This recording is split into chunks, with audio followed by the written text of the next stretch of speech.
是有一点不太合身。你也没有件像样的衣服，这件衣服是为了应急临时找品牌方借的，之后还要还回去。你一会儿言行之间动作少一点，不要把吊牌露出来了。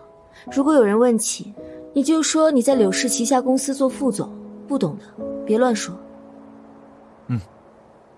走吧。好像就是这儿吧。哎呦，这不是陶总吗？哎呦，陶总，哎呀，果然仪表堂堂啊！小弟刘凯，乃耀阳公司的总监。说起来，您还是我们的甲方爸爸呢啊！以前总是和您手底下的人联系，今天借着海星的光，终于见着您本尊了。您今天应该也没带助手吧？那今天就让小弟我来为您鞍前马后啊！来，里边请，我给您带路。好，看看什么叫做处世之道。刘凯小兄弟人情世故这块可谓是滴水不漏，不像某些人连最基本的察言观色都不懂。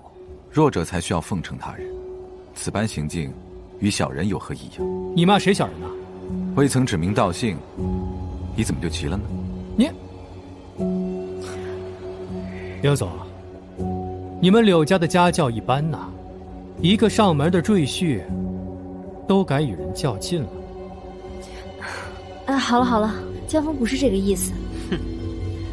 行了，走吧。走吧。江总，敢问您是从事哪个行业的？不妨与我等也交流交流嘛。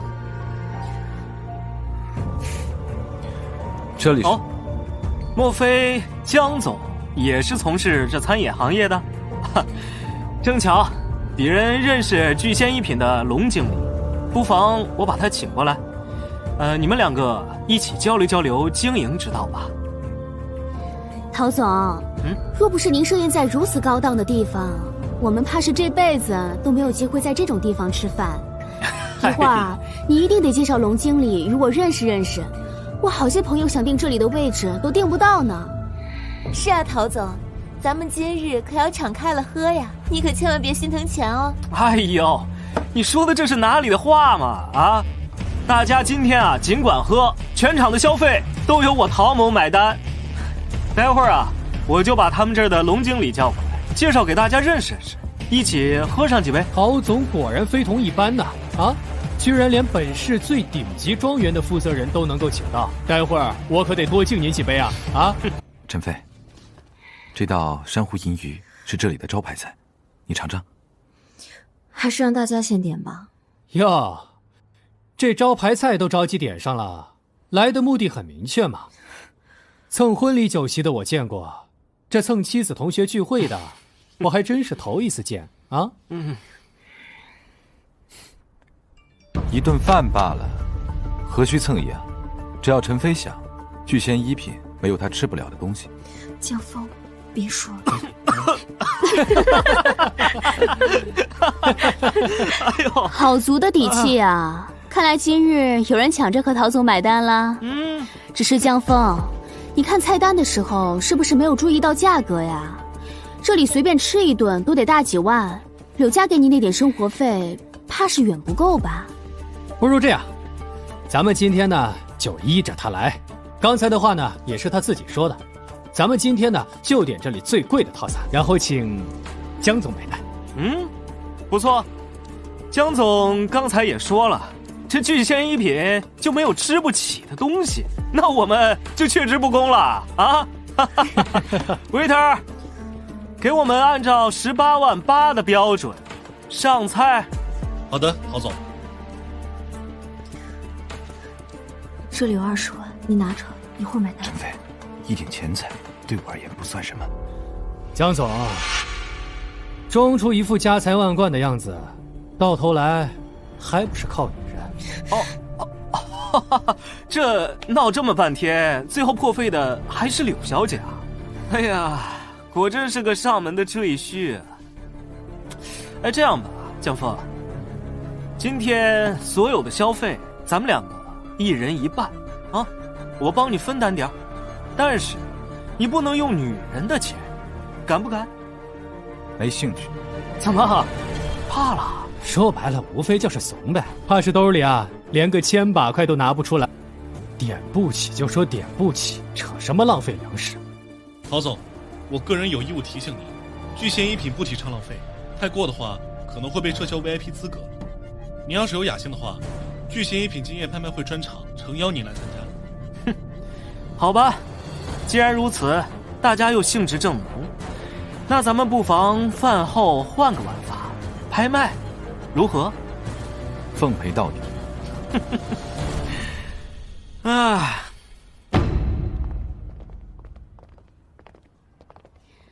传说聚贤一品历来有红酒拍卖的项目，这里拍卖的都是海外最顶级的红酒。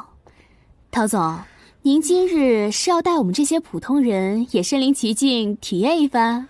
可惜啊，只怕是陶总愿意，有的人装不下去了，毕竟是道岔门的嘛，能力有限。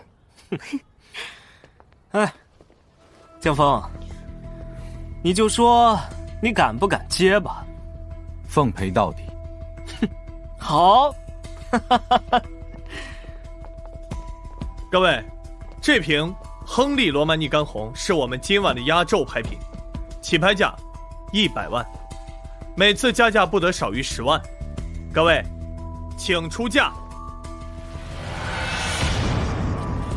这等拍品，估计只能是雅间的人才能参与，我等只能是一旁观之了。听说今夜啊，聚贤一品要来好几个大人物，看来这瓶红酒啊，又要成为这几位大人物的竞争品了。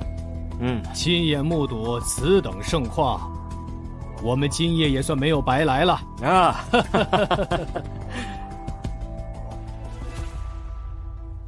江峰，我是因为昨天误会了你，心存愧疚才带你来的。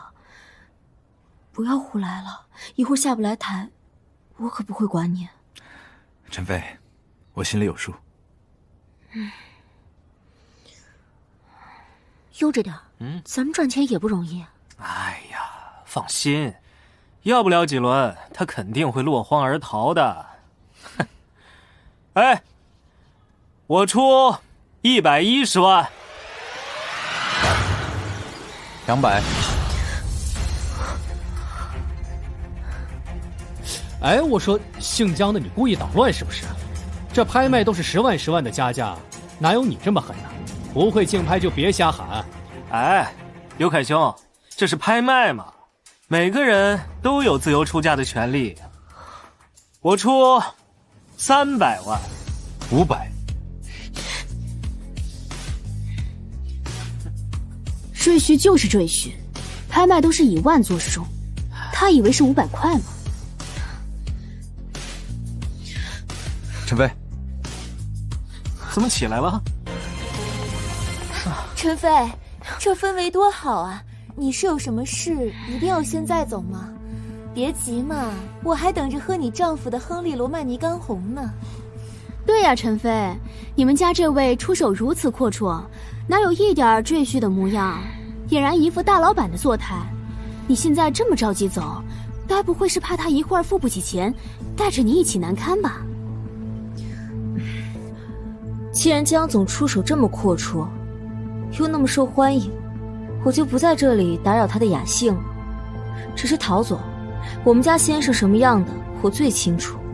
你们俩一人一半的赌约，到最后怕是只有你自讨苦吃了。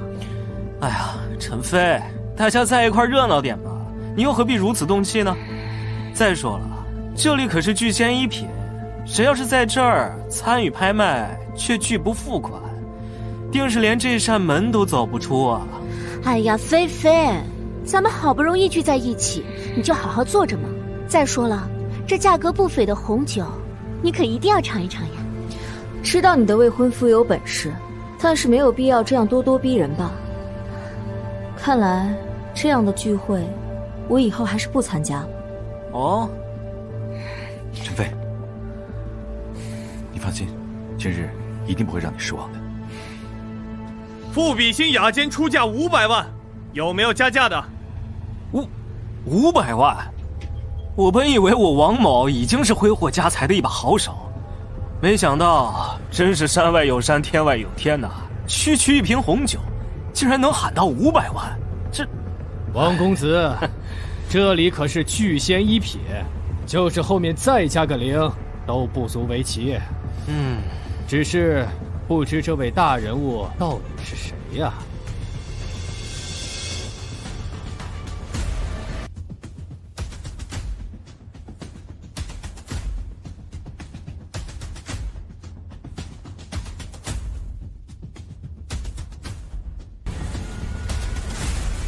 陶总，风雅颂包间的大人物让我跟您讲，这瓶酒它势在必得，您确定要继续竞拍吗？哦，大人，哪位大人物？哪位大人物？这个就不方便透露了。既然这样，反正姓姜的也是来捣乱的，那看在陈飞的面子上，今天就算了吧。大家都是同学，也没有必要一定要分个高下。今天就到此为止吧。陶总，这口气我可是真替你咽不下去啊！咱们做的可是聚仙一品最大的包间富比星，我们如果认怂了，岂不是让人家笑话？是啊，陶总，您难道真的要让一个赘婿骑在您头顶上吗？您可是中金集团的 CEO， 还认识龙经理，难道还怕他不成？哼，我怎么可能会怕一个废物赘婿呢？去，告诉你那位大人物，今天这酒我们要定了。好的，先生。江峰，我可得提醒你一句，来聚仙一品的可都是非富即贵，陶总完全有与人竞争的资格。你一个赘婿，要是因此得罪隔壁包间的大人物，怕是吃不了兜着走。风雅颂出价600万，还有没有出价的？700万。富比星出价700万了。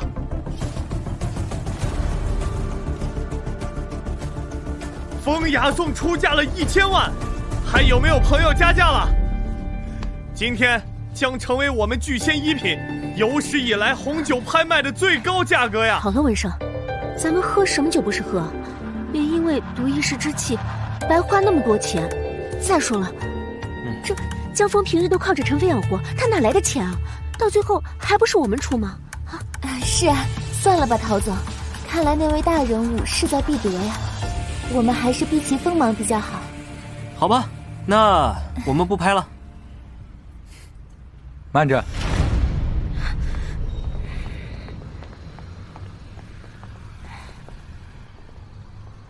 陈飞，说起来，你我之间有太久没有共饮一杯了。5000万，拿酒来。5000万，先生，您确定吗？哼，谁他妈跟我抢？哎呀，好，真是让人大开眼界啊！江峰啊，我佩服你的勇气，我倒要看看你这一个柳家废墟能装到什么时候。江峰，这不是胡闹的地方，快停下，别惹事。我说了，奉陪到底。5000万若是不行，那便5亿、50亿、500亿。所谓钱财，不过就是满山废纸，但今日谁也不能让陈飞受半点委屈。好个满山废纸啊！嘿嘿，真是疯了！嘿，你别说，我见过没钱装阔的，像这种装到不要命的程度，我还是头一次见。我听说这里有人与我抢酒啊！哎呀，爸，你怎么来了？我还以为是哪个傻子，竟然把一瓶100万的红酒叫到5000万，原来是你这个败家玩意儿！哎呀，爸，你冤枉我了，是那么个玩意儿，他在这恶意抬价呢。阁下是江峰，我还以为是哪家的公子，哼，原来只是小小蝼蚁，哼，毛都没整齐的小子，也学着别人拍卖，你有这实力吗？怎么？你有异议？刷卡送客。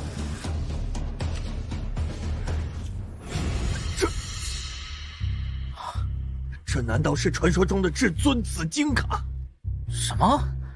爸，这种卡全球仅有5张呀！姓江的，你一个柳家的赘婿，哪儿来的这张卡？陶总，我看江峰手上这张卡肯定是假的，冒牌货。有趣，着实的有趣啊！小子，你骗得了别人，骗不了我。在这整个江城，唯有1张紫金卡，归陆家持有。你来的时候，难道不打听打听这聚贤一品是谁的产业？江峰，你在哪弄虚作假、招摇撞骗不好，你非要在陆家的地盘上行骗，这一次你可是结结实实的踢到铁板上了。来人，把你们龙经理叫来，就说有人闹事儿。哼，喂，姓江的，怕了吗？晚了，哈哈哈哈！待会儿龙经理过来了，我看你今天是怎么死的。江峰，你是不是疯了？连这种东西都敢造假？我以为这3年你有长进，没想到更加变本加厉了。是谁在我聚仙一品闹事？哦，哎呦，龙经理啊，您可算来了！这里有个人啊，拿着一张假卡以假乱真，扰乱秩序，还请您主持公道。没错，谁不知道这至尊紫金卡属陆家所有？他居然敢拿着一张假卡出来行骗，这岂不是侮辱聚仙一品，侮辱陆家？年轻人，龙经理都来了，还不快给我跪下磕头赔罪，兴许还能少挨几下。老板，你怎么来了？这啊！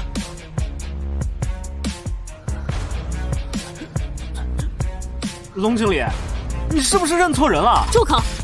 你们知道他是谁吗？江先生是我聚仙一品如今真正的主人，整个聚仙一品皆是江先生的产业。别说是吃顿饭、喝杯酒，就算是江先生要喝杯柠檬水，我聚仙一品的88位米其林大厨都会为其调配。你竟敢得罪江先生，真是不知死活！他是聚仙一品的主人。原来江峰才是真正的大人物。曹总买单吧。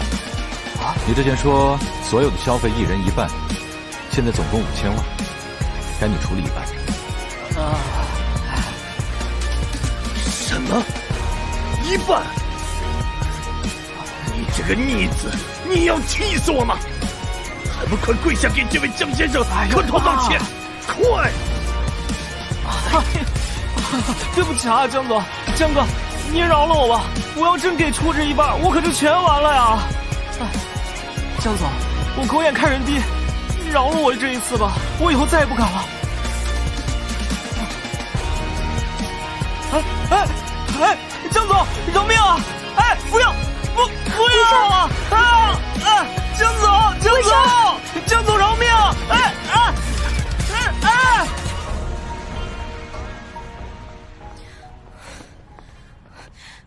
江峰，这究竟是怎么回事？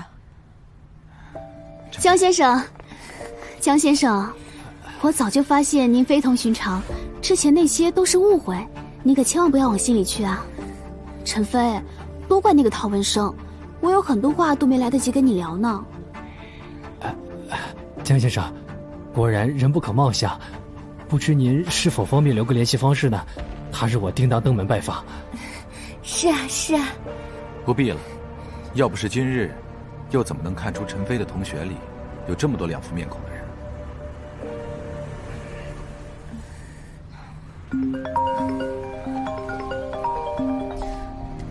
姐，公司出事了，有人在市场上恶意打压柳氏的产品，你赶紧回公司吧。好，你先别着急，我马上把您给吹过来。周董，我们柳氏在江城的地产生意还能不能做？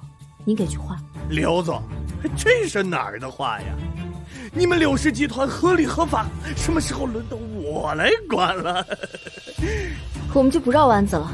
据我调查，我柳氏集团遭到打压，是您在背后推动的。我们在商言商，您有什么条件尽管提。这样吧，我给你2成的市场，你给我8成利润，签了合同咱们办事儿。你要不签也没事儿。让利8成，好一个狮子大张口！据我所知，周董您的公司有9成员工都没有进入过地产行业，现在销售更是一塌糊涂。您如此折腾2败俱伤，周董，您现在怕是也不好过吧？哼，我的事这就不劳你操心了。自从你柳家得罪我周霸雄那一刻起，你应该做好心理准备。况且这只是一个开始。我们柳家什么时候得罪周董？行了，别的话就不要说了。来人，送客。柳小姐，请吧。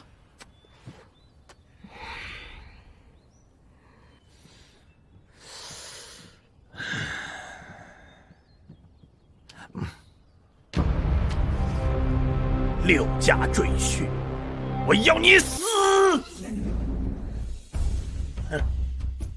洪大师，这家伙很是古怪，似乎颇有身手。我当时甚至都不知道怎么就被他打飞了，就嗖的一下，掉水里了。我既然到此，自然不会坐视不管。你的伤势我看过了，对方也是修行之人，不过实力低微，登不得什么大雅之堂。若真是什么高手，你根本不可能活着回来。尤其还这般的年轻，应该是一个刚踏入修行大门就洋洋得意的无知小辈。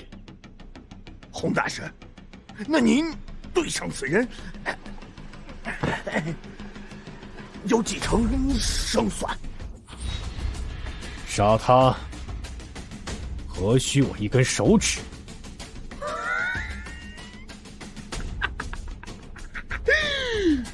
洪大师，10成之后，我少不了你的好处。今日有雨，适合洗刀。事儿，我说我们柳家的产业，老是无缘无故被人打压，原来都是江峰干的好事儿。江峰果然是个灾星，当年老爷子为了帮他江家，使得咱们柳家也受牵连，现在又招惹了周霸雄，真是成事不足，败事有余。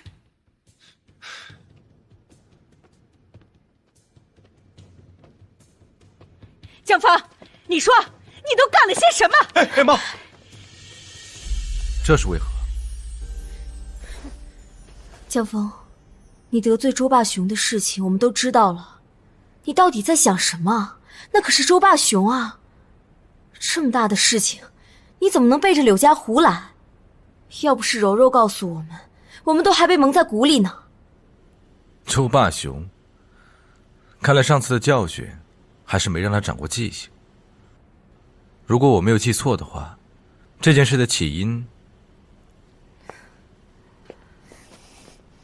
罢了，就当是我造成的好了。什么？啊，就当是你造成的？明明全是你一手造成的。好了吗？这些年你吃我们家的，穿我们家的，你帮不上我们家也就罢了。好了，你好了吗？你还害我们家受牵连。今天我教训教训你，教训教训你。住手！住手！都不要吵了。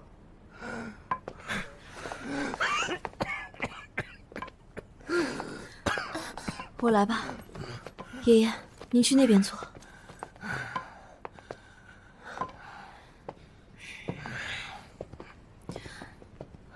此事，江峰固然有错，但也是无心之举。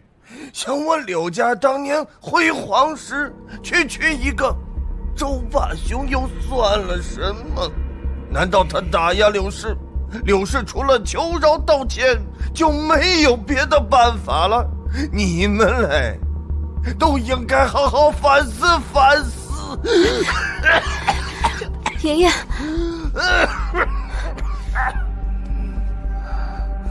小江，你过来。老爷子，当年你无家可归，老夫见你为人正直，踏实可靠，才让你入我柳家。这些年你虽没做出什么成绩，但也算对柳家忠心耿耿。陈飞自小要强，你可一定要好好保护他。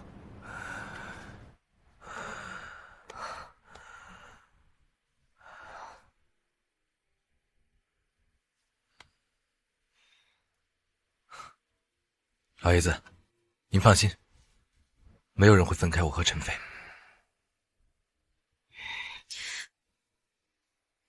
你们都给我听好了，这是他小两口的事儿，都少瞎操心。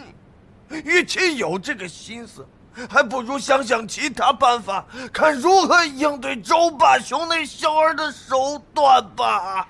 老爷子，哎呦，我说老爷子，你可不能因为你一时的冲动，把我们柳家推向了万劫不复吧？明明只要和孔家结亲就能解决问题。住口！要想陈飞嫁给那个风流纨绔，除非我死了。小柳，过来，回房间吧。爷爷，你先回去。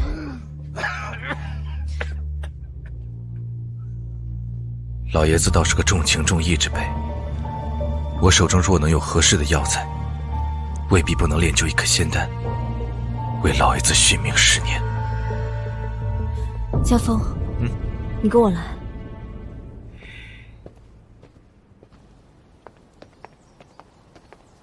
陈飞，陈飞，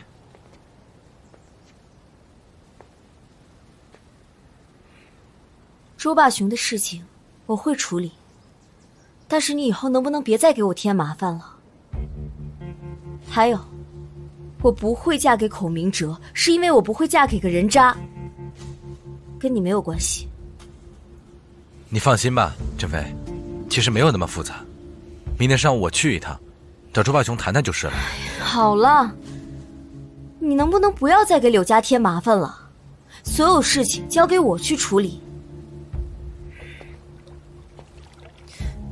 对了，聚仙一品那边到底什么情况？其实也没什么，就是一次偶然的机会，我顺手救了陆长生一命，他非要送我一处庄园，就这么简单。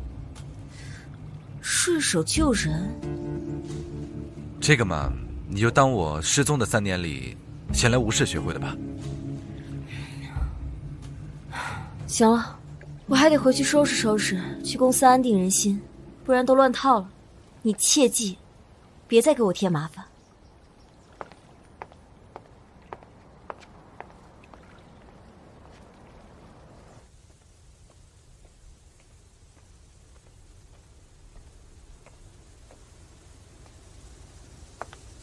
先生你好，欢迎光临木荷堂。孟老，需要什么？黄芪、当归、青夏各要5两，首乌8000，白术1两5000。如果只是这些寻常药材的话，任何一家药行都能抓到，不必来我们木荷堂。我要的东西，其他药行是有不假，但唯独一株七叶灵芝，不知孟荷堂可曾有啊？七叶灵，你怎么知道灵芝生叶？本就是不过再正常不过的事情，只不过大多数人穷尽一生，从未见闻过而已。原来是同道中人呐！那您是来对地方了。我们木荷堂正好留有一株七叶灵芝。不过这件事情啊，我做不了主，得请示我们家穆掌柜的意思。不知小友可否有中间人介绍啊？否则的话是见不到我们家掌柜的。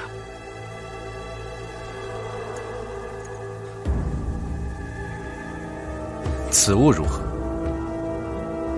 天玄龙戒。啊，先生，请随我来。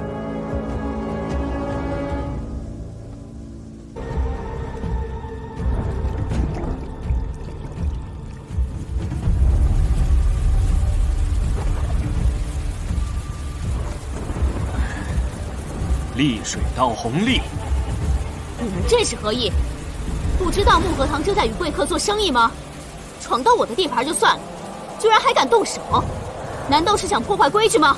穆掌柜莫怪，我弘历此番前来只是顺手杀一个人，很快就走。没错，这件事儿和木荷堂无关，江湖规矩江湖办。正事办完了，我亲自向穆掌柜赔礼道歉。姓江的，你的死期到了。来得正好，我本打算明日再找你，你倒是自己送上门来，也好，倒是省去一桩麻烦。我靠，还敢嘴硬啊！我看你死到临头还浑然不知，知道我身边的这位是谁吗？弘历洪大师。别以为自己有点小本事就可以目中无人，洪大师可是成名已久、轩界的高手。今天请他来，就是要挽回那天的场子。洪大师可以出手了，今天我要看这小子站在我的面前，然后跪下给我求饶道歉。不管你们有什么恩怨，进了这儿就是我木荷堂的客人，在木荷堂的地盘还从来没有发生过争斗，以后也不会有，这是规矩。如此才能瞒着江北村一个顺水人情。他若真与刘家有什么关系，这个值得了。穆掌柜说的不错，木荷堂从不会主动介入纷争，但也不会对上门的挑衅视而不见。作为木荷堂的客卿，有我在，你们休想斗战任何人，是吗？客卿不过是一条走狗而已，别人或许还会给你3分薄面，弘历可不见得。身为修行之人，整天想着固步自封，你不是我的对手。大言不惭，今日就让我来会会你。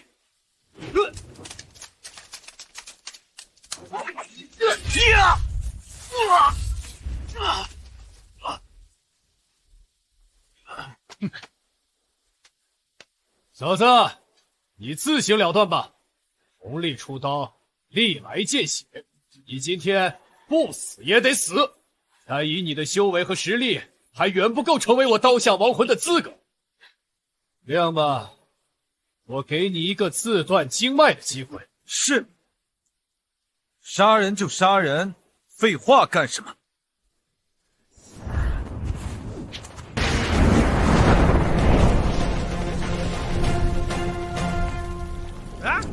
不好，听雨溧水道威力减弱。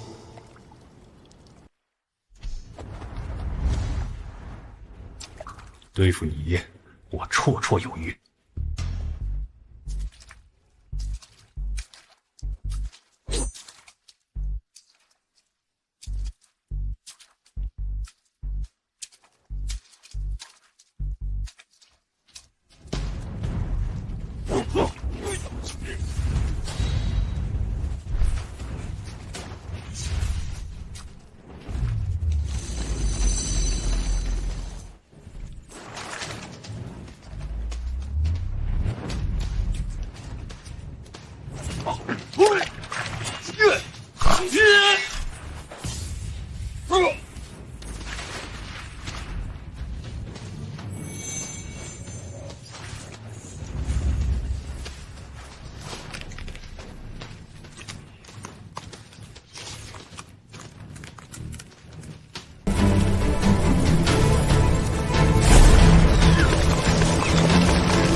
怎么可能？鄙人甚至没有捕捉到他用刀的轨迹，如此实力，绝非一个普通修行者所能做到。会不会是弘历过于粗心，轻敌了？郭大师，若是换成您，刚才……若是换成鄙人，恐怕也得落得弘历同等的下场。这才是大事，这才是真正的大事。此人绝非看上去那么简单，鄙人敢断言，他刚才那招，并未使出全力，就连郭大师也做出如此高的评价。这个江北尊到底是什么来头？洪大师，洪大师，怎么会这样？怎么会是这样？不可能啊！江哥啊，不，江爷，我误会。误会？刚才你可不是这么说的。你是想杀我？好啊，姓江的，今天是我看走眼了。可是，我也不是个软蛋，脑袋掉了碗大个疤。来吧，动手吧，我准备好了。滚吧！你不配死在我的刀下。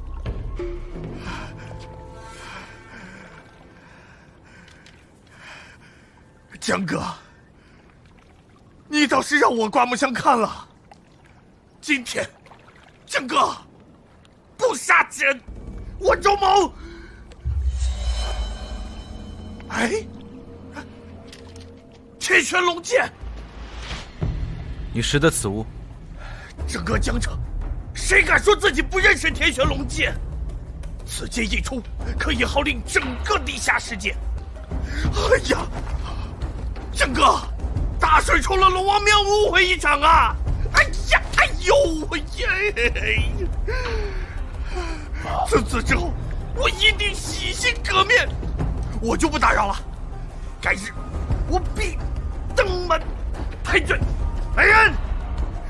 我腿麻了，哎呀，会长给我拉起来！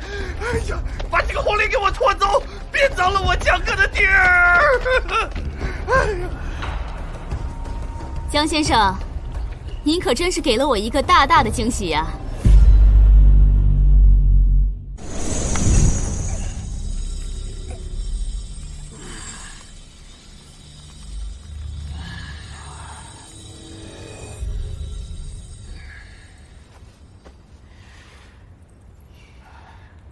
江先生可真是深藏不露啊！我不过是随手解决了一只蹦跶的虫蚁，何以见得？江先生谦虚了，弘历乃是成名已久的玄阶高手，天地玄黄，他可谓是半只脚跨入了地阶的门槛，绝非寻常玄阶人士。可是江先生能以如此干净利落之姿态将其斩杀，实力远超我等的想象啊！是啊，江大师年纪轻轻，这修为却已是地阶，乃是与江城陆家那位平起平坐的存在，倒是鄙人之前没有想到江大师的风采，老夫有点自以为是了，还请江大师。无妨，区小事，江某并未放在心上。啊，江大师真是心胸宽广啊，我等实在是惭愧。江大师今日为何？你是说周霸雄？我听说周家以前没少慈善捐款，广受民间爱戴，倒称得上是品行优良。他父亲老年得子，儿子虽然顽固，但也不至于落得一个独苗断后的下场。江先生自称闲云野鹤，想来是孑然一身了。穆总有话就直说吧。也好，那我就代表木禾堂正式向江先生发出邀约。若您愿做我木禾堂的首席客卿，不但享有一切财力物力的支持，所有的药材木禾堂均可以免费提供给您。当然了，江先生也不必觉得麻烦，平日里绝大多数事情是不需要客卿出面的，这一点同样身为我们木禾堂客卿的郭大师就非常清楚。不知道江先生意下如何？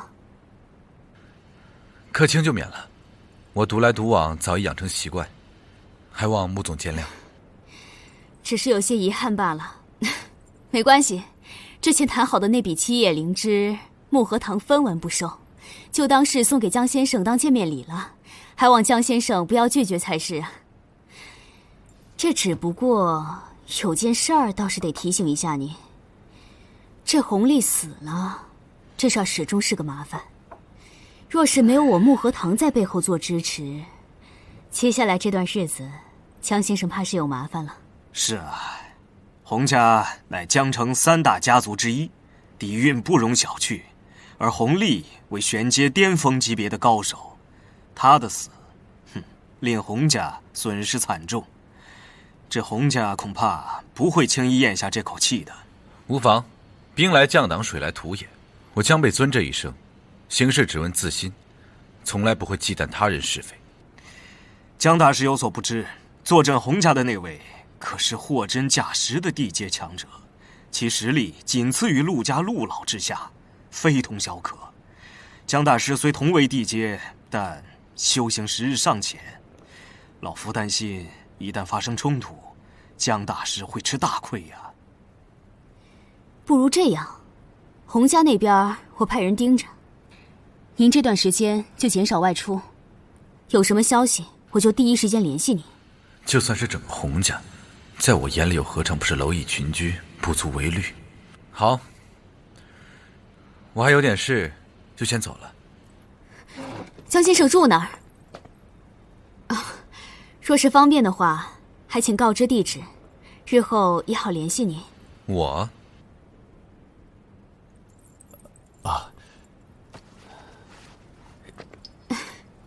江先生，这是我名下的一栋别墅，平日里也无人居住，放着着实可惜，不如正好赠予您。此宅依山傍水，环境非常清幽，特别适合您进修。说起来，总在湖边修炼，毕竟不是长久之计。也好。江先生，那还有什么是嫣然能为您做的？我需要一个特制的炼丹炉，你可能办到？我木荷堂定当全力而为。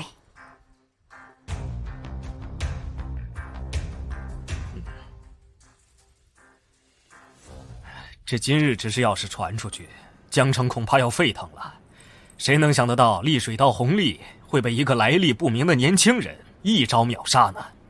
郭大师，您说这江北尊有没有可能就是前些日子引发天地异动的那位神秘高人？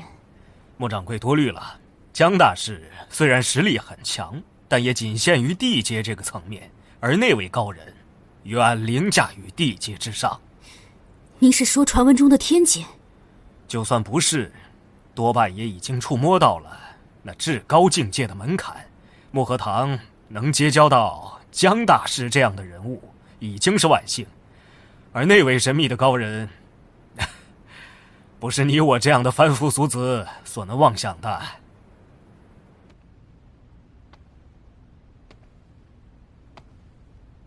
你们的意思是，我侄儿洪立是被一个叫江北尊的年轻人给杀了？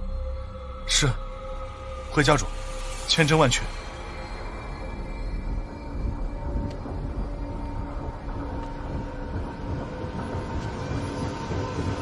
混账！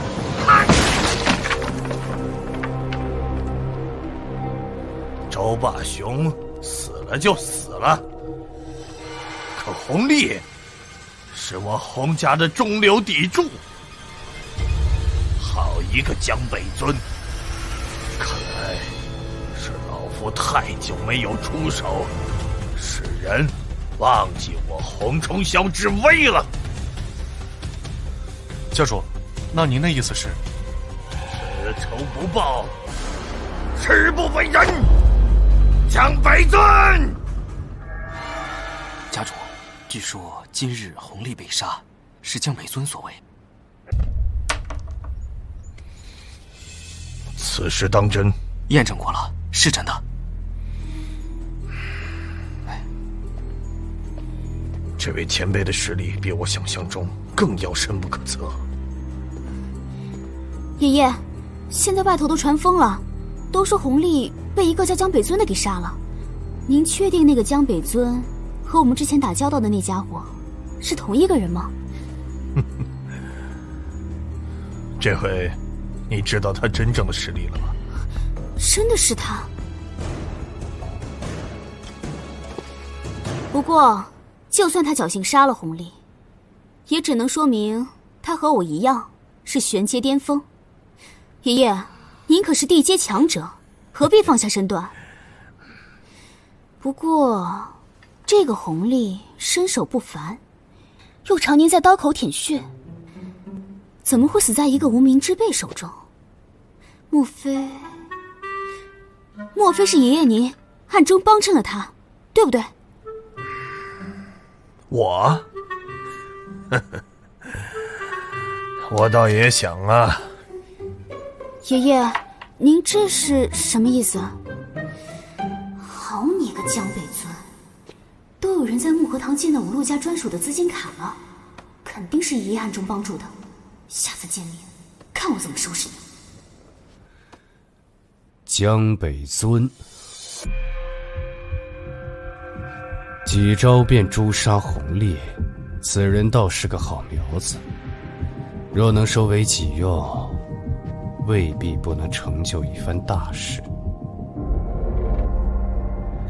去放出消息，孔家孔天海5日后设宴，广邀各路豪杰。老夫要在宴会上亲自与那江北尊结交，收为己用。爸，您这是要出关？本来我还想再蛰伏2年，静候时机。如今看来，这江北尊就是眼下最适合不过的时机。整个江城，包括我在内，总共才3位地阶。如此，但凡有任何一位新的地阶高手出现，都有可能改变江城、陆洪还有我孔家3足鼎立的格局。这个人，我要定了。好，我这就去安排。另外，柳家的事，整日就知道沉迷女色。罢了，只要你把这件事情做好，收他一个柳家又如何？好，我这就去打听清楚那个江北尊的住所，把宴会请帖送到他手上。放心吧，爸，这件事交给我。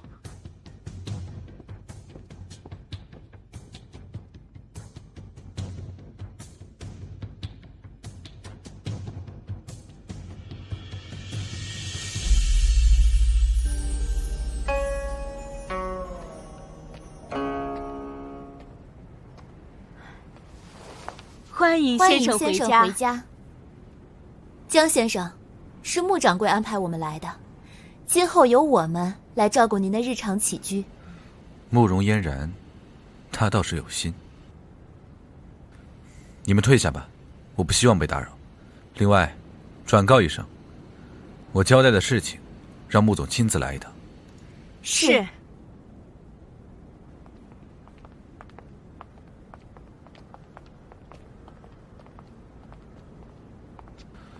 炼制培元丹的材料已经齐全，等炼丹炉一到，即可炼制仙丹，为老爷子续命。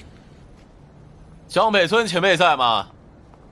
我乃孔家少主孔明哲，奉家主之命，前来邀请前辈参加7日后孔家大宴，邀请函在此，静候前辈大驾光临。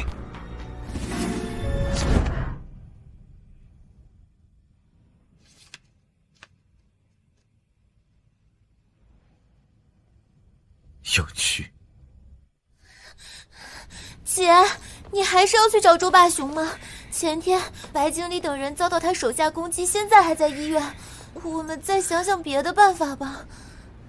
这件事情不管多难，我都要去试一试，哪怕只有一丝希望。这件事你别管了，快回去吧。啊，姐，你说什么我都不。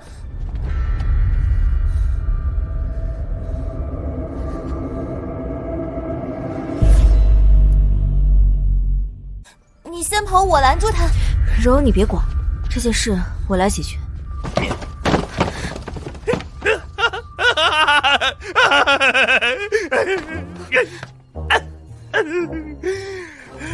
刘总，都是老哥，哎，不，老弟啊，对，都是老弟的部队。您放心，我已经撤掉了所有的人手，柳氏集团已经恢复如初，不会有任何问题的。你看这些东西，就当是我的赔礼道歉的礼物，行不行？您务必得收下吧。周董，您这是？我还有事儿要忙，我就先走了。我送你。哎，别，您忙您的，您大忙人，您忙您的，我自己走就行了。以后咱们多多来往，好不好？柔柔，江湖再见，拜拜。这周霸雄哪根筋没搭对啊？这态度180度大转弯。哎呀，你看他就知道了。你看，来了，什么事儿啊？快看，这是什么？什么呀，神神秘秘的。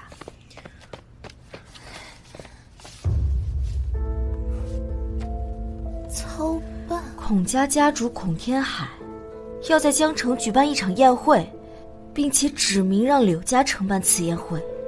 什么？孔天海？拿过来。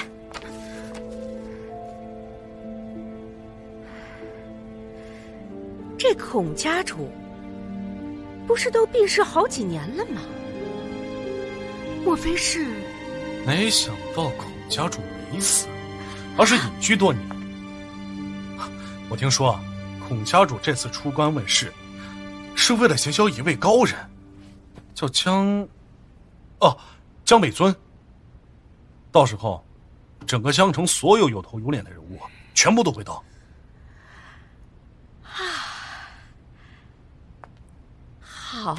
好啊，没想到我柳家也会举办如此规模的宴会。哎呦，真是佛祖保佑，佛祖保佑啊！妈，什么佛祖保佑、祖宗保佑的，你也不想想，如果没有孔少这层关系，这种好事儿哪轮得到咱们柳家来操办？柳妈妈，程飞，好久不见。我的好女婿呀！对于我这份大礼还满意吗？满意，当然满意了。快，请坐。孔少啊，你看看你这些天没来，我还以为我们柳家惹您生气了呢。没想到啊，您是在筹备这么大一件事儿啊！以德报怨，您这是呀，给了我们柳家天大的恩赐呀！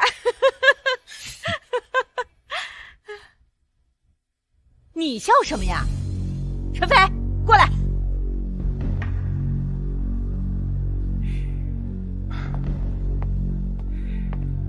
给一个没见过的人操办宴会，就让你柳家如此谄媚了，连自己的女婿也认不清。江峰啊，你可只想要在这江城立足，是光靠能力就行了吗？不，靠的是背景，是权势，是倚仗。而我柳家所倚仗的，便是孔少。也是，像你这种人，又怎能明白上流世界的游戏规则？擎天兄所言极是，井底之蛙嘛，更不会明白高端圈层的趋势。你们可知那江北尊是何人？就连江城的第2大家洪家，也敢正面抗衡。而你江峰，就算与那前辈同姓，但地位也是天差地别。能让你远远看上那前辈一面，也算你前世修来的福分。哎呦，孔少，来，请坐。你何必跟这种人多费口舌呢？我们还是赶紧商议这个举办宴会的事儿。孔少啊，这个举办宴会的这个酬金不会让我们柳家出吧？妈，孔少办事儿向来妥帖，这种钱自然是不用我们柳家出的。如今孔家主出关，肯定整个江城都会满城风雨，届时所有的社会名流都会到场，这就是咱们柳家崭露头角的好机会啊！要是办好了，大人物一高兴，咱们柳家还愁钱这些俗物啊！哎呦，不错，这可是我费了9牛2虎之力才从我爸那里筹来的。如果有幸再得到那位江北尊的赏识，柳家想不一飞冲天都难。我的一片苦心，希望陈飞和柳家得感恩呐。哎呀，感恩感恩，孔少大恩，孔少大恩呐！陈飞，孔少啊，我们还是去会议室商讨一下如何举办宴会的事儿啊。陈飞，此事关系重大，这可是我们柳家的重大机密，不能让他参与。孔少，您请。请。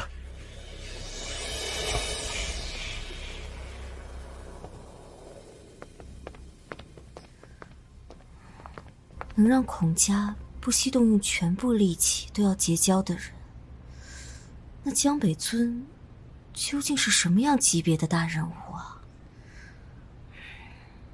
陈飞，饭做好了。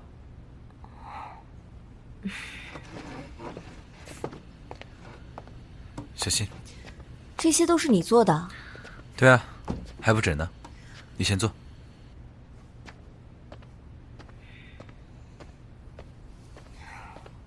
如果你是想为昨天周霸雄的事情道歉的话，那也不必了。周霸雄今天过来找过我了，说一切都是误会，已经撤销了对柳氏集团的打压，所有的事情好像在一瞬间都不存在了。江峰，这个事情你知道吗？没想到周霸雄倒是会审时度势。不过我想啊，应该是周霸雄深知没必要得罪号称商界木兰的柳晨飞柳总，先行退却了吧。看来你并不知情，我差点以为。算了，这次柳氏集团的新危机总算是度过了。咱们姐啊，不是说好了等我一起，你们怎么先吃了？你快坐。聊什么呢？这么开心，我好久没有见你这样笑过了。谢谢江峰为我们做了这么丰盛的一桌子菜，让我们一起举杯，祝愿柳氏集团越来越好。来，干杯！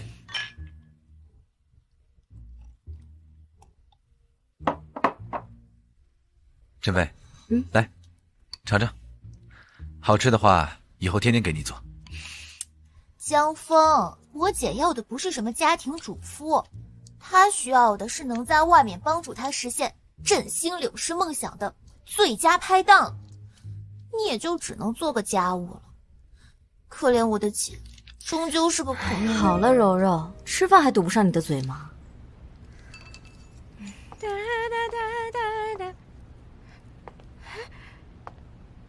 江峰，客人还没走呢，你就吃上了，哼，越来越没规矩了。去，给我倒茶去。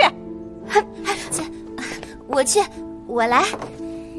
哎呀妈，哎呀，别生气了，我去倒茶就好了。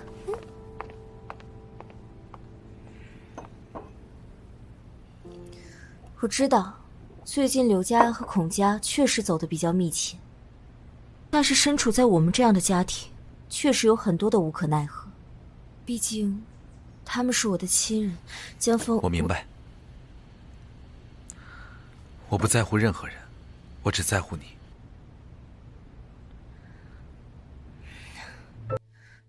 马上就要开始筹办孔家的宴会了，今天我有点累，先去休息。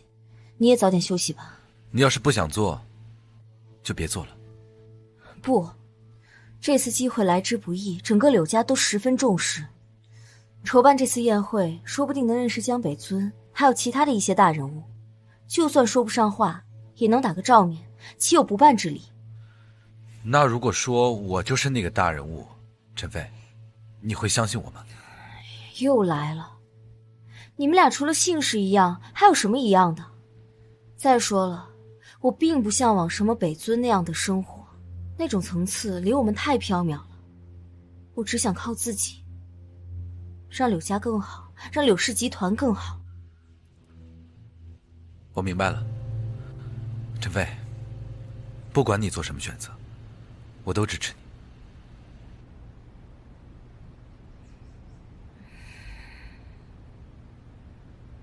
给我断药了，说吧，又有什么事？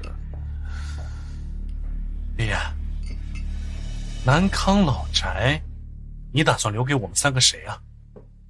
哦，我听大家说啊，这老宅里存着我们柳家几代人积累下的财富，你好歹跟孙子透露透露啊！我不知道，立刻给我出去！还有，你最好离孔家那个纨绔少爷远一点，他迟早会害死你。孔少已经答应我，只要我助他一臂之力，别说整个柳家，就连孔家的几个产业也都赠予我。倒是您就算想偏心柳晨飞，也没用喽。我操！你看总对柳家不利的事，我比下这条老命也要打死你这个破小子死！好，哎呦，爷爷，不给就不给，没事啊，没事，小心气坏了身子，不要惹我，就什么事也没有。哎呦！哎呦，这又是怎么了呀？这是啊！滚！都给我滚！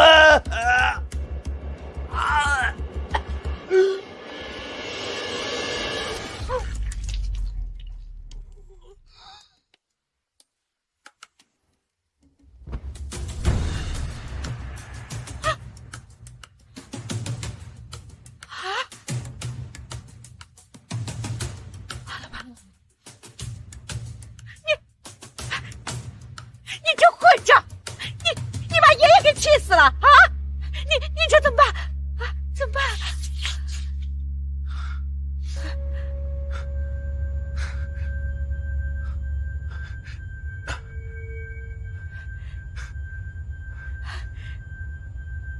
怎么办啊？这！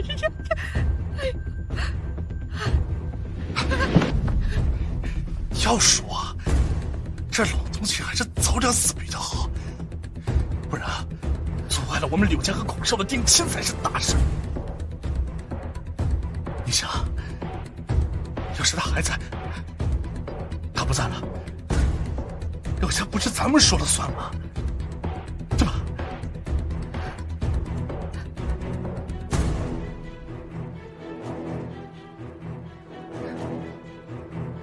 爷爷，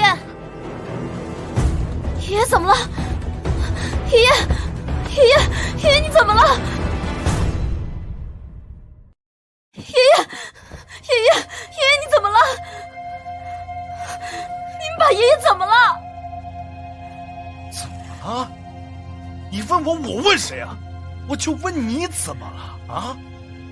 十有八九是被你这个吃里扒外的不孝孙给气的。没事，我马上给你叫医生。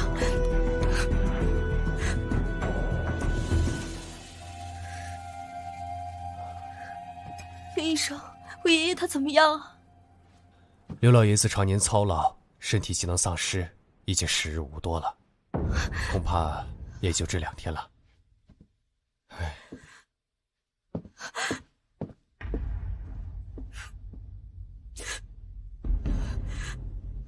医生，